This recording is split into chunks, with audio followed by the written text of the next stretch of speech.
ऊपर वो दीपक डिपेंड करता है, तो यहाँ लगा दो, ऑन कर दो।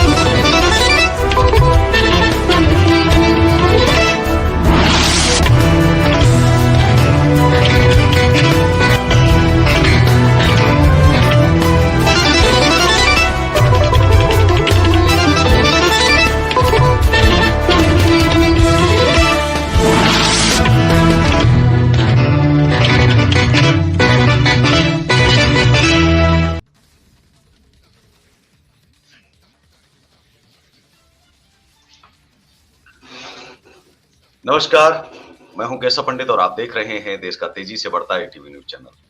इस वक्त आप देख रहे हैं हमारा खास कार्यक्रम लाइव डिबेट। हमारे साथ में हमारे खास मेहमान हैं जयप्रकाश यादव जी, जो सनातन सेना के राष्ट्रीय प्रवक्ता हैं। जयप्रकाश यादव साहब, एटीवी न्यूज चैनल पर आपका बहुत बहुत स्वागत है। धन्यवाद आपका। आज का जो विषय है, सनातन सेना को जो पक्ष रखना है वह है भारतीय जनता पार्टी की तरफ से कि राहुल एक उम्मीद, वोट अधिकार, सरेंडर सरकार। राहुल गांधी के कर्नाटक के महादेवपुरा विधानसभा क्षेत्र में फर्जी वोटों के दावे पर भाजपा का क्या जवाब क्या है, जो वो लगातार जो है अपने जवाब भी दे रहे हैं। इसे गलत साबित करने के लिए आपके पास क्या सबूत है और क्या होने चाहिए भाजपा के पास? राहुल गांधी ने जो विशिष्ट आंकड़े दिए हैं, जिसमें 11,965 डुप्लीकेट वोटर है, 40,009 फर्जी या गलत पते वाले वोटर हैं और 10,452 एक ही पते पर वोटर है, 4,132 सामान्य फोटो वाले वोटर है, 33,692 वोटर जो फॉर्म 6 के दुरुपयोग से जोड़े गए का दावा किया गया। ये आंकड़े कांग्रेस की गहन जांच का संकेत देते हैं। यदि ये दावे गलत है तो भाजपा को इसका खंडन करने के लिए ठोस सबूत क्यों नहीं देना चाहिए? क्योंकि देश के अंदर राहुल गांधी सवाल उठा रहे हैं, नेता प्रतिपक्ष हैं। तो नेता प्रतिपक्ष यदि कोई सवाल उठा रहा है, पार्टी ने अध्ययन किया, जांच की और उन्होंने कहा कि खुलासा है, सरकार इसे आखिर दबाना क्यों चाहती है केवल फर्जी बोल करके? उसके लिए ठोस आंकड़े प्रस्तुत क्यों नहीं करती है? जी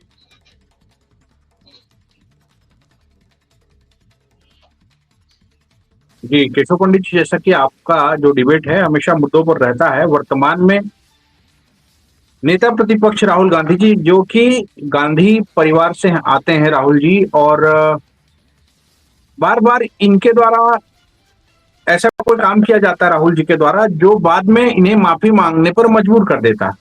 कंट्रोल सी मतलब कॉपी, फिर उसके बाद कंट्रोल भी मतलब पेस्ट, ओपोलॉजी माफी को बार बार कॉपी करना, फिर उसको पेस्ट करना, फिर माफी मांगना, फिर कॉपी करना, फिर पेस्ट करना, ये राहुल गांधी जी के नेचर में आ चुका है।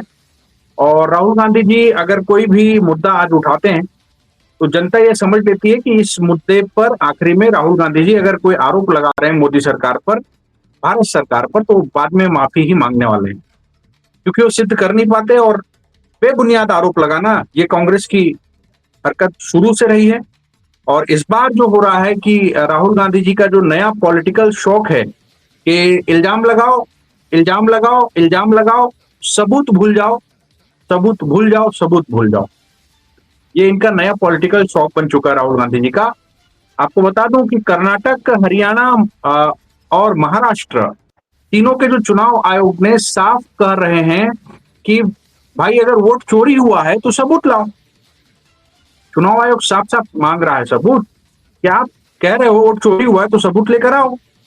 और बिहार में तो हालत और भी दिलचस्प है केशव पंडित जी, आपको बताऊं कि बिहार में आपत्ति दर्ज करने पर पूरा मौका मिला, लेकिन कांग्रेस समेत किसी भी एक ने एक पन्ना तक नहीं भरा। ये बड़ी दिलचस्प बात है, एक पन्ना तक नहीं भरा। चुनाव आयोग ने कहा कि सबूत लाओ और आप कुछ बात है तो आपत्ति दर्ज करो, पूरा मौका दिया गया चुनाव आयोग के द्वारा, मगर कांग्रेस ने कोई भी तथ्य पेश नहीं कर पाए, सबूत पेश नहीं कर पाए, एक पन्ना भी नहीं भरा उन्होंने। यानी आपको एकदम क्लियर मैं इस बात को बताना चाहता हूं, देश की जनता इस डिबेट को देख रही है कि यानी कैमरे के सामने आग लगाने वाला बयान, कैमरे पे आते हैं, आग लगाते हैं, बहुत रोचक ढंग से बात रखने का प्रयास करते हैं राहुल जी, और बैक स्टेज पर चुप्पी साध लेते हैं। बैक स्टेज पर आते ही चुप्पी साध लेते हैं राहुल जी। कब तक चलेगा ये? अब अगला कदम शायद वही पुराना है कि एक बार और माफी इनको मांगनी पड़ेगी, और फिर माफी मांगने के बाद में जनता के बीच में इनकी जगहसाई होगी, हंसी ठिठोली होगी, और उसके बाद में फिर एक नया मुद्दा इनको तलाशना पड़ेगा। ये राहुल गांधी जी देश की राजनीति में, पुनः मैं दोहराता हूं, कंट्रोल सी मतलब कॉपी, और कंट्रोल भी मतलब पेस्ट, ओपोलॉजी साइकिल ये कब तक चलेगा, ये देश की जनता राहुल जी से पूछ रही है। केशव पंडित जी। निर्वाचन आयोग ने कांग्रेस द्वारा मांगी गई डिजिटल वोटर लिस्ट और सीसीटीवी फुटेज जो है वो आखिर क्यों नहीं दी? क्योंकि राहुल गांधी ने बार बार पूछा है कि ईसी मशीन पठनीय वोटर लिस्ट और सीसीटीवी फुटेज क्यों नहीं साझा करता है, जो उनके अनुसार वोटर धोखाधड़ी को उजागर कर सकता है। यदि जो है डिजिटल वोटर लिस्ट यदि आ जाती है, चुनावी प्रक्रिया में पारदर्शिता लोक विश्वास के लिए महत्वपूर्ण है। उनका कहना भी ठीक है। यदि ईसी की प्रक्रिया साफ है तो डेटा साझा करने से उनकी विश्वसनीयता बढ़नी चाहिए। भाजपा को ये स्पष्ट करना भी चाहिए कि डेटा आखिर क्यों रोका गया है, क्या वजह है, किस लिए? क्योंकि नेता प्रतिपक्ष यदि कोई सवाल कर रहे हैं तो उसके सवालों से सरकार क्यों बच रही है? सरकार को जो है आयोग क्यों बच रहा है? आयोग को आखिर सब कुछ डिजिटल हो रहा है तो डिजिटल वोटर लिस्ट आखिर क्यों सौंपी नहीं जा रही है? उसको सार्वजनिक क्यों नहीं किया जा रहा है? जी। जी, देश का जो है जवाब दे चुका है इस बारे में।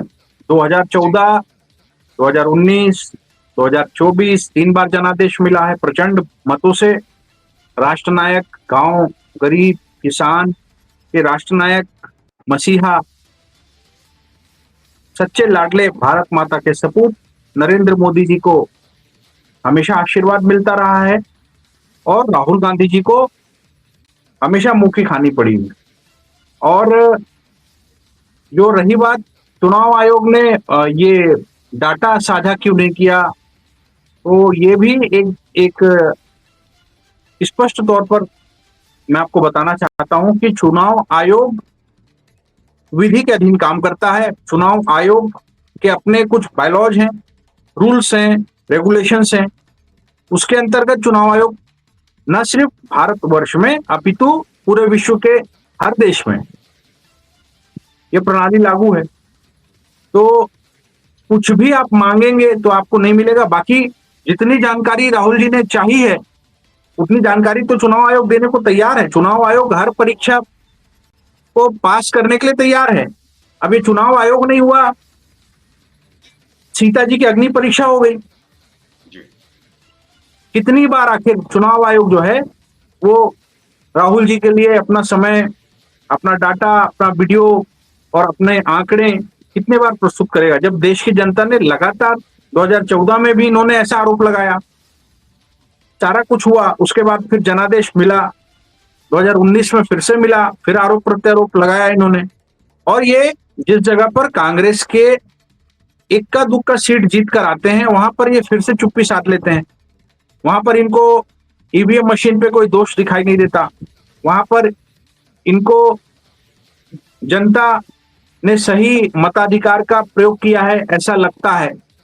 पर जहां पर इनकी हार होती है और जहां पर जनता इनको नकारती है, वहां पे अपने हार का ठीकरा दूसरे पर फोड़ने के लिए ये चुनाव आयोग तक को आड़े हाथों में लेने का प्रयास करते हैं। नेता प्रतिपक्ष होने का अर्थ आपको जनता के सवालों को सत्ताधारी दल से पूछना होगा, उसके उत्तर जानने होंगे, न कि आपको लोकतंत्र पर हमला करना चाहिए, न कि आपको आम जनता के जनादेश पर प्रश्न चिन्ह उठाना चाहिए, क्योंकि वो स्वयं भी राहुल जी सांसद हैं। तो सवाल और है कि महाराष्ट्र में जो 4 महीनों में 1 करोड़ नया वोटर आया है वो कहां से आया है?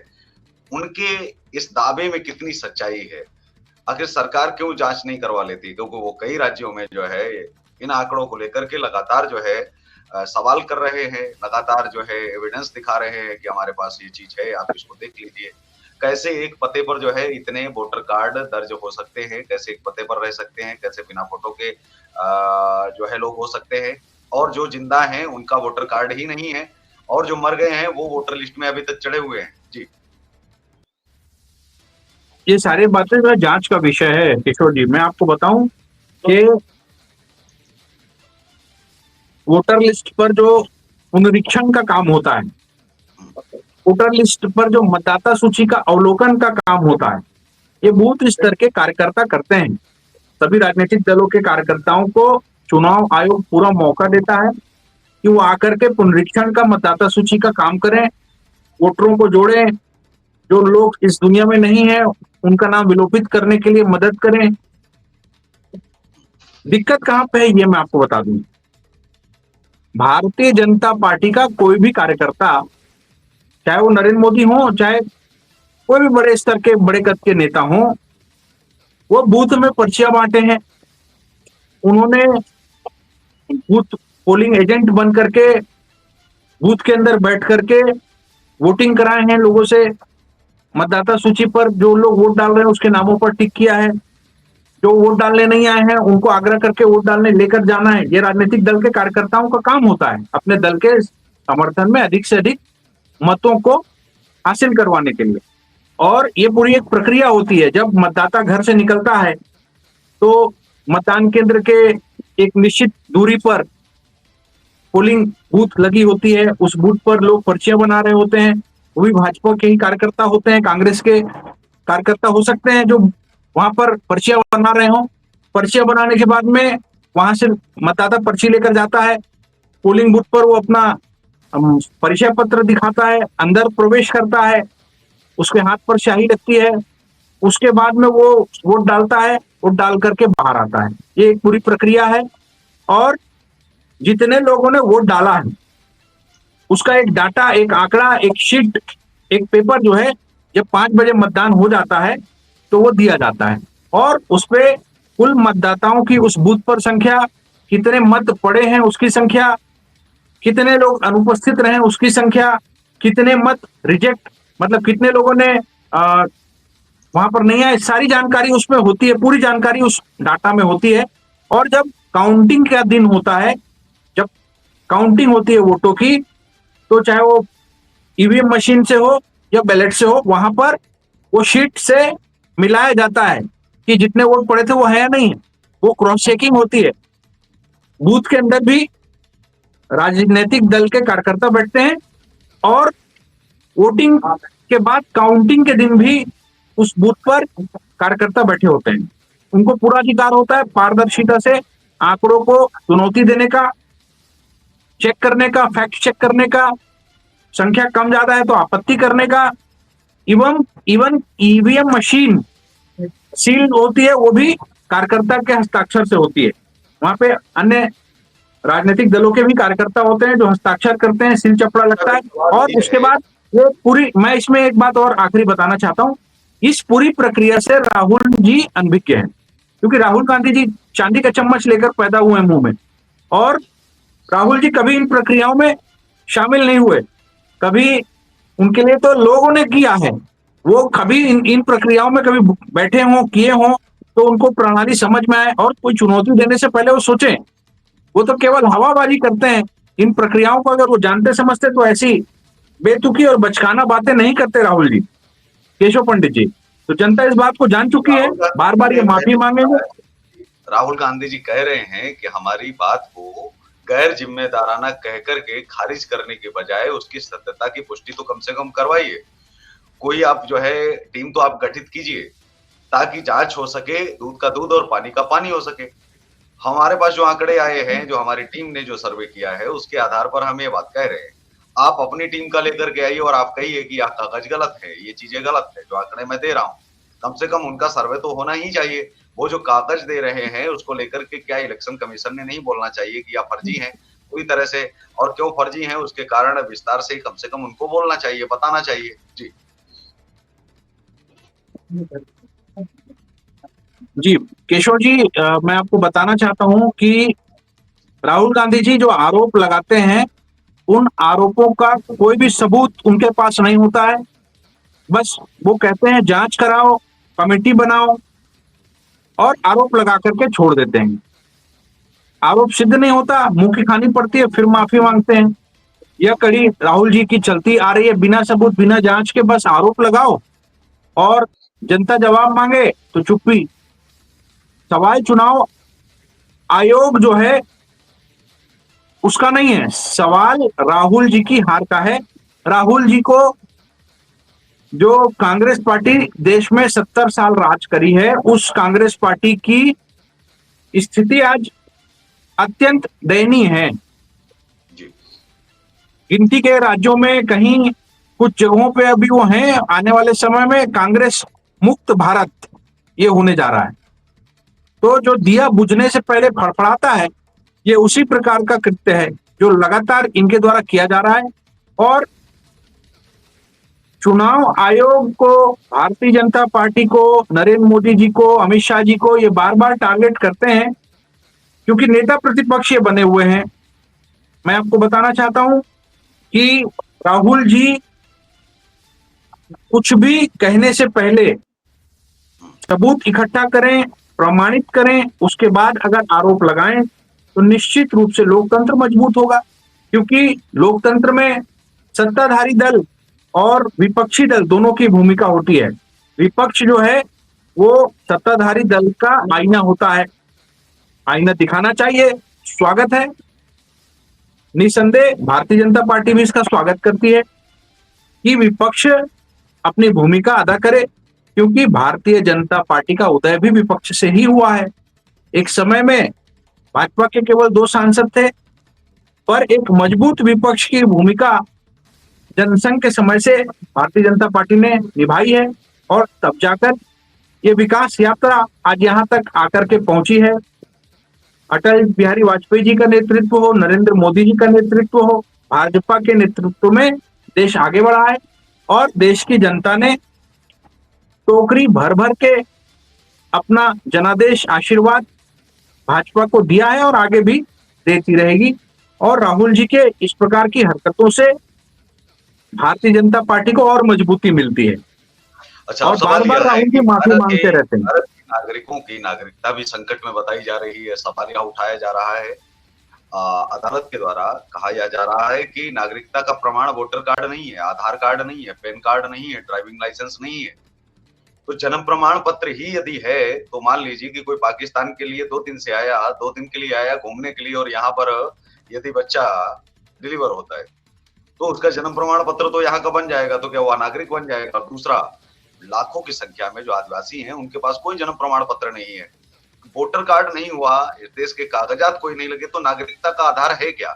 मतलब सरकार क्या कहना चाहती है? सरकार कोई जवाब ही नहीं देना चाहती है। उन्होंने कोई स्पष्ट नहीं किया, नागरिक किसे माना जाए, किसे नहीं माना जाए? जी। नागरिकता के विषय पर सबसे पहले तो राहुल गांधी जी को मैं ये पूछना चाहता हूं कि वो अपने आप को इस भारत का नागरिक मानते हैं कि नहीं? ये सबसे बड़ा प्रश्न है। अगर वो अपने आप को भारतीय जनता पार्टी से अलग मानते हैं, मोदी जी देश में तानाशाही कर रहे हैं, लोकतंत्र खतरे में, तमाम आरोप राहुल जी लगाते रहते हैं। राहुल जी ने ऐसा कोई भी स्थान नहीं छोड़ा जहां पर उन्होंने भाजपा को, मोदी जी को नीचा दिखाना चाहा हो, और कोई ऐसा मौका वो चूकते नहीं। नागरिकता तो संवैधानिक अधिकार है हर नागरिक का, और नागरिकता किसी व्यक्ति को कैसे मिलती है इस पर भी मैं बात करना चाहूंगा। लोकतांत्रिक प्रणाली में जो अधिकार है नागरिकता का, वो कैसे मिलता है? किसी गांव खेड़े में जब कोई बालक जन्म लेता है तो सबसे पहले उसका जन्म प्रमाण पत्र बनाया जाता है। और जन्म प्रमाण पत्र कौन बनाता है? सरपंच, पार्षद। संविधान ने उनको अधिकार दिया है। जो सबसे प्रारंभिक इकाई है, वो लोग हस्ताक्षर करते हैं, जन्म प्रमाण पत्र जारी होती है। और उसके बाद में जब वो बालक बड़ा होता है, 18 वर्ष का होता है, तो उसे मताधिकार का अधिकार मिलता है, मतदाता सूची में उसका नाम जुड़ता है। उसके बाद में वो भारत का वयस्क नागरिक 18 वर्ष के बाद में वोट देने का अधिकार रखता है और वोट करने जाता है। ये इसकी पूरी प्रक्रिया है। अगर ये प्रक्रिया के तहत मतदाता सूची में नागरिकों का नाम जुड़ा हुआ है, तो कहां से कोई नागरिकता खतरे में आ गई? पहली बात। दूसरी बात कि जो शरणार्थी हैं, जो भारत भूमि में जिन्होंने जन्म नहीं लिया, किसी अन्य स्थान से आकर के भारत को शरण स्थली मानते हैं, उनको नागरिकता एक जांच के उपरांत ही दी जाएगी, विधि संयत कानून के दायरे में दी जाएगी, जो नियम है उसके तहत दी जाएगी। ऐसा नहीं है कि सीधे कोई भी मुंह उठाकर आए और भारत का नागरिक बन जाए, तो भारत की क्या स्थिति होगी। इसके लिए जो कानून बने हुए हैं, उन कानूनों को, कानूनी प्रक्रिया का पालन करने पर राहुल गांधी जी आपत्ति दर्ज करते हैं, क्योंकि जो आयातित लोग हैं, बाहर से जो विदेशों से आए हुए लोग हैं, शरणार्थी हैं, चाहे रोहिंग्या मुसलमान की हम बात करें, तो ऐसे लोगों को राहुल जी अपना वोट बैंक मानते हैं और उनको नागरिकता नहीं मिलने से इनको दर्द होता है।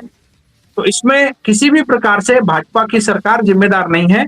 इसके लिए लोकतंत्र में प्रक्रिया बनी हुई है, उस प्रक्रिया के तहत ये सारी चीजें होती हैं।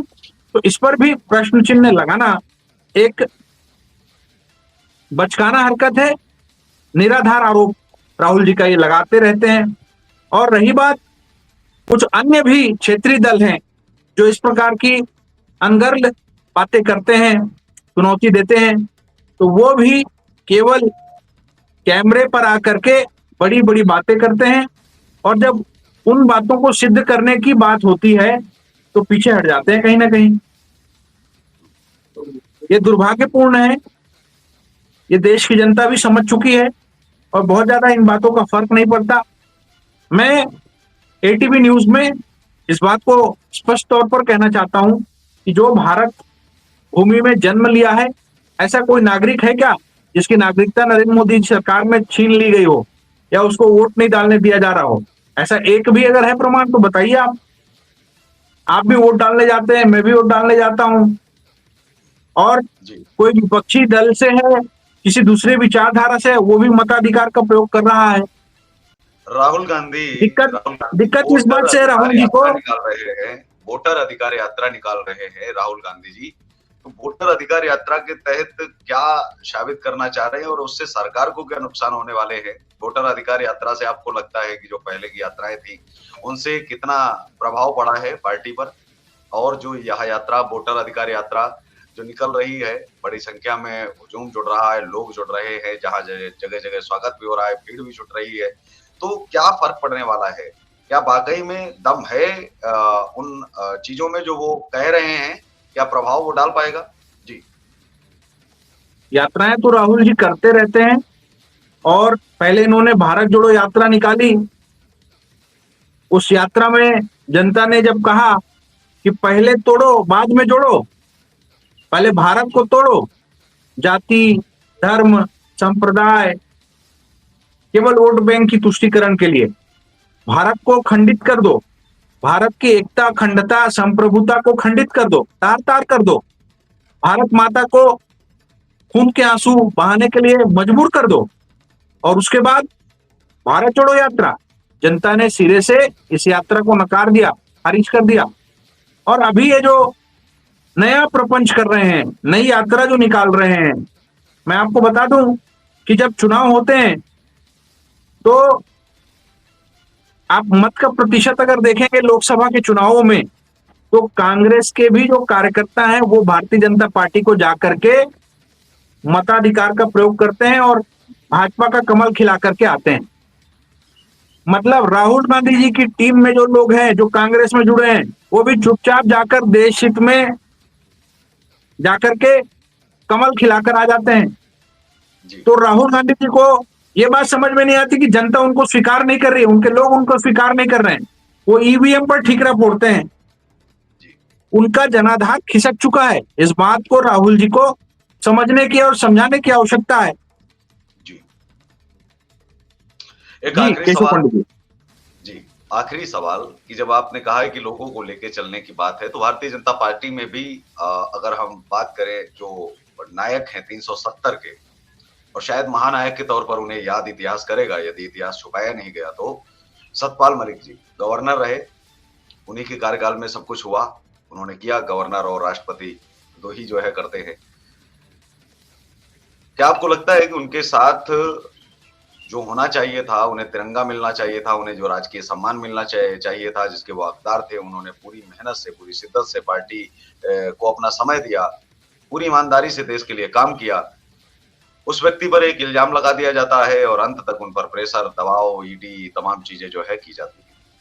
वो लास्ट तक कहते रहे, मर जाऊंगा लेकिन मैंने ऐसा कुछ किया नहीं, मैं कुछ कबूलने वाला नहीं हूं। दूसरा सवाल ये आता है कि यही चीजें डॉक्टर सुब्रमण्यम स्वामी भी कर रहे हैं, लेकिन डॉक्टर सुब्रमण्यम स्वामी के खिलाफ भाजपा कोई एक्शन और कोई भी बोलने को तैयार नहीं है। नरेंद्र मोदी जी जो प्रधानमंत्री हैं हमारे, वह शिबू सोरेन की अंतिम यात्रा में शिरकत करते हैं, पहुंचते हैं। वो मुलायम सिंह यादव जी को भी सम्मान देते हैं। एक तरफ वह कहते हैं कि हिंदुओं का हत्यारा है वह, और दूसरी तरफ वह सम्मान भी देते हैं मुलायम सिंह जी को। सतपाल मलिक के लिए क्या थोड़ी भी जगह थी उनके दिल में? क्या उनको जाना नहीं चाहिए था? क्या उनके वह अपने नहीं थे? तो उनके जितने भी परिवार के लोग हैं, वह भी सब भारतीय जनता पार्टी में ही हैं। क्या ये सवाल नहीं होना चाहिए कि प्रधानमंत्री को थोड़ा भी समय नहीं मिला होगा? एक वह गवर्नर जो जिस तारीख को 370 हटवाता है या अहम भूमिका निभाता है, और वो 370 का हीरो, वह उसी दिन अपने प्राण भी त्यागता है, उसी तारीख को, ठीक 5 साल के बाद में। तो क्या माननीय प्रधानमंत्री को, नरेंद्र मोदी जी को, क्या व्यक्तिगत तौर पर भी या सरकार के तहत क्या वो जो सम्मान मिलना चाहिए था, क्या वो नहीं मिलना चाहिए था? और क्या उनको जाना चाहिए था या नहीं जाना चाहिए था? जहां वो एक तरफ या कहे कि मैं हर जगह जा सकता हूं, मतलब यदि कल को जरूरत पड़ेगी, उन्होंने यहां तक यह कह दिया कि उद्धव ठाकरे को व्यक्तिगत तौर पर कोई आवश्यकता पड़ेगी तो मैं जाऊंगा। क्या सतपाल मलिक जी से क्या व्यक्तिगत भी रिलेशन उद्धव ठाकरे से ज्यादा खराब हो चुके थे, या वो पार्टी लाइन से अलग हट करके कुछ बयानबाजी कर रहे थे? तो कम से कम व्यक्तिगत उनको जो है नहीं लेना चाहिए था, या क्या वाकई में नरेंद्र मोदी जी व्यक्तिगत ले गए थे सतपाल मलिक जी की चीजों को या उनकी बातों को? उन्होंने जो सवाल उठाए सरकार पर, क्या उनकी जांच नहीं होनी चाहिए थी? जो पुलवामा अटैक पर उन्होंने कहा है, जो उन्होंने बोला है, उनकी क्या खामियां थी?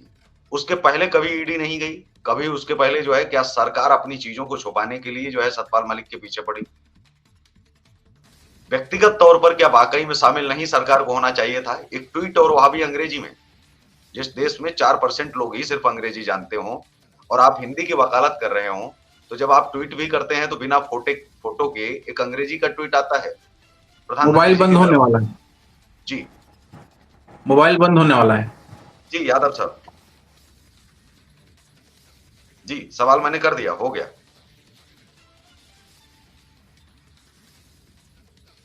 जयप्रकाश यादव जी, आप तक आवाज पहुंच रही है हमारी?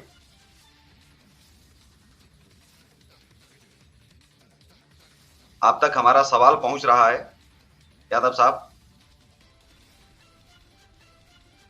बहुत बहुत धन्यवाद। हमारे साथ में थे जयप्रकाश यादव जी, जो राष्ट्रीय प्रवक्ता है सनातनी सेना के, हमारे साथ जुड़े और उन्होंने जो है जो वोटर अधिकार यात्रा है राहुल गांधी पर तंज कसे, और उन्होंने कहा तो गैर जिम्मेदाराना बयान देते हैं, इसके लिए सरकार जरूरी नहीं समझती, और जहां जरूरी समझती है वहां कदम उठाए जाते हैं। लेकिन नेता प्रतिपक्ष कोई सवाल करता है और कुछ दस्तावेज दिखा रहा है तो उसको लेकर के भी इलेक्शन कमीशन ने भी और सरकार का एक जवाब आना चाहिए, ताकि देश का विश्वास सरकार के प्रति पैदा हो सके, जो एजेंसियां हैं और जो आयोग है। जय हिंद, वंदे मातरम।